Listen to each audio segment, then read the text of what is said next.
I met a gypsy. Back to me. But the same's true in motocross. You know, like I look at Jet Ride now, and he has a brother that's a couple years older than him. All of his levers maybe an inch shorter. Wow. And the different power and efficiency. Yeah. Just looks different. Yeah. You know, and it's like, it makes so much sense in motocross because like you talked about, if you want to drop your center of gravity, then you need to put your hips further away. Yeah. So what does your CG do on a motorcycle if you can get your hips an inch and a half, 2 inches back further than the next person, but still reach and be in the same position? You know, you're having more. There's more potentiality of like exerting a force over the motorcycle. If you want your bike to travel as far and as fast as possible, your body has to work to collaborate with the bike's shocks, not work against the bike's shocks. Because you want to ultimately make the amount of rise and fall of the shocks as minimal as possible, so all of that trajectory is forward momentum. You really want as little slowing and friction as possible. So the more your hips back, broad lats, strong hips can take the absorption, the better you're probably going to ride overall and like perform overall. The person that is not collaborating with their shocks is taking the weight out in their neck. They're squeezing the shoulder blades. Their knees are thrusting forward every time they're hitting a bump. That's a big, big mechanical difference than the giant hip joint taking the vast majority of all of that force by pendularly swinging behind you. Yeah. Now, so there's been a bunch of surfers as well. Obviously, like we talked about Jack, but there's been like a whole group of surfers that have got into founder training. What do you think that they see in it as well? Is there anything kind of like specific in there, do you think? Or it's the same sort of stuff? It's the same reason. Yeah. They don't ride bikes and their trajectory is not forward. It's sideways. And it's a different stance. Totally different. On the side. But we have a bunch of hockey players and baseball players and tennis players and golfers. It's got nothing to do with the sport. It's got everything to do with how the human body is most mechanically efficient, regardless of what it's doing. The hips are the primary mover. In somebody, we'll use Jack for an example. The first person I started working with in surfing was Lakey Peterson at 14 years old. Yeah.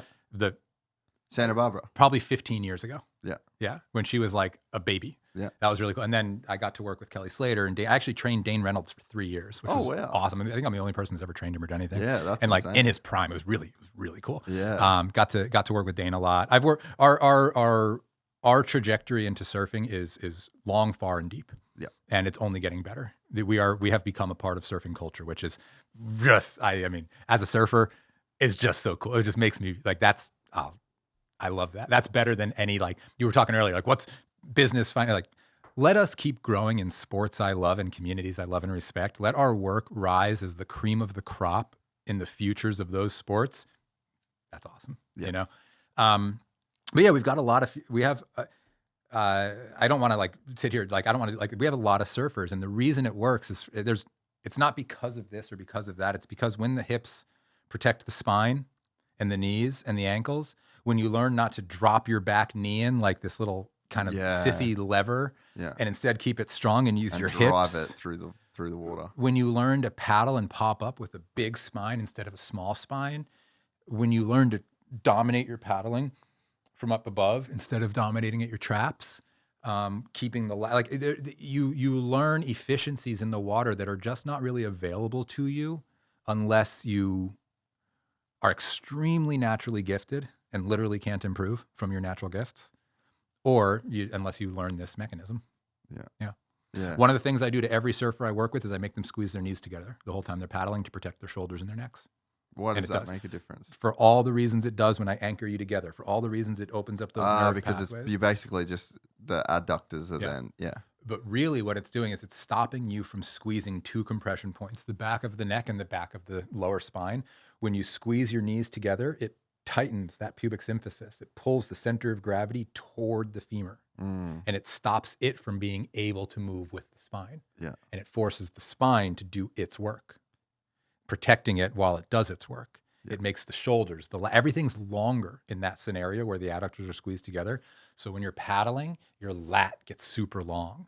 Your neck is able to stay back. It's just, there's certain levers, and that's one. When you're paddling, keep the knees together on the surfboard. Huh.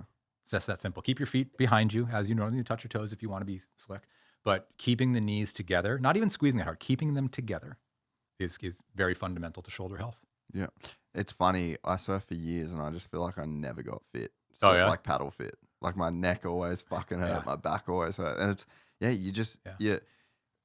you have to learn how to be in an anatomically correct position. If anybody that surfs wants to see some of the best surf training, and he puts a lot of stuff on like Instagram and all that, it's Kahea Hart, Hawaii Surf and Performance.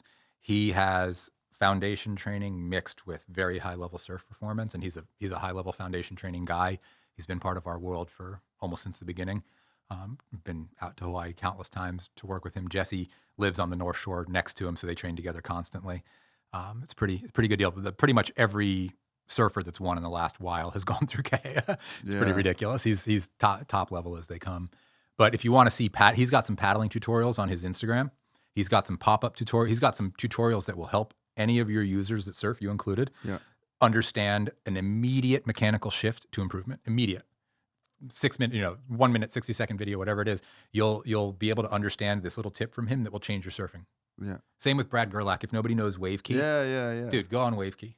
Brad Gerlach did to surfing what I did to foundation training. Huh. He is a biomechanics guru when it comes to surfing. I say that with full confidence. Yeah. I love Brad. I love, like, one of my best friends in surfing world by far. Just one of the greatest guys. And Brad and I think have a kinship because of what we do in our sports. Or I do this in the movement world. Yeah. He does this in the surfing world. He can break down any moment of any movement on a surfboard perfectly. And in a repeatable, that's the key. Can I do it again and feel the same thing? Yes.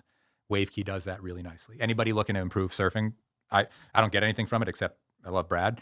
Wave Key is unreal. We're excited to announce the launch of our new membership site, gypsytales.com, packed with exclusive content and perks that you won't find anywhere else. This is your chance to become a part of the Gypsy Gang. And as a special bonus, if you sign up to an annual membership, you'll be entered into the draw to win our custom-built TC125. Gypsy Gang.